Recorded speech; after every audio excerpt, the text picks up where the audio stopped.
ગુજરાત પ્રદેશ Bharatiya Janata party દ્વારા જે સંગઠન પર્વ ચાલી રહ્યું છે, સંગઠન પર્વ 2024, એમાં મારી ચૂંટણી અધિકારી તરીકેની જવાબદારી છે.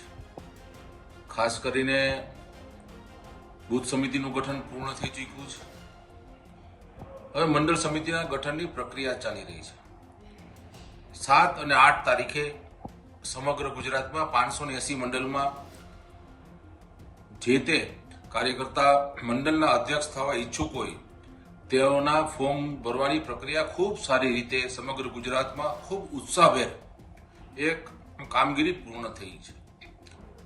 તારીખ 9, 10, 11, 12 અને 13 4 દિવસ દરેક જિલ્લાના ચૂંટણી અધિકારીઓ, સહચૂંટણી અધિકારીઓ મંડળનો પ્રવાસ કરવાના હતા અને જે બૂથના કાર્યકર્તાઓ છે એ બૂથના કાર્યકર્તા સાથે ચર્ચા વિચારણા કરવાના હતા, એમના અભિપ્રાયો લેવાના હતા.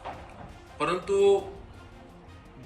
ભારતીય જનતા પાર્ટી દ્વારા સમગ્ર ગુજરાતમાં જે 9 જેટલા મહાનગરપાલિકાઓ બની રહી છે અને મહાનગર હોય છે એ પણ સંગઠનની દ્રષ્ટિએ જિલ્લો ગણાય છે, તો અત્યારે જે 580 મંડળ છે તેની જગ્યાએ આ પણ જિલ્લાનું અને એના મંડળોનું નવું સીમાંકન થાય એના માટેની પ્રક્રિયા, સમગ્ર પ્રક્રિયા કેન્દ્રીય નેતૃત્વને મોકલવામાં આવેલી અને આ પ્રક્રિયા લગભગ અત્યારે ચાલુ છે અને 3-4 દિવસમાં એ પ્રક્રિયા જ્યાંથી એમને મંજૂરી મળે પછી આ પ્રક્રિયા સંપૂર્ણપણે સ્ટાર્ટ કરવામાં આવશે.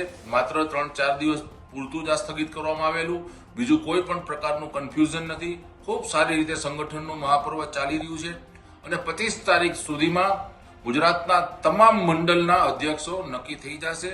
એ પ્રમાણે અત્યારે જે કાંઈ સંગઠનની પ્રક્રિયા છે, પ્રક્રિયા ચાલી રહી છે અને એના પછી જે કેન્દ્રમાંથી જે કાંઈ માર્ગદર્શન આવશે, ગાઈડલાઇન્સ આવશે, એ પ્રમાણે જિલ્લાના સંગઠનની પ્રક્રિયા પણ શરૂ કરવામાં આવશે.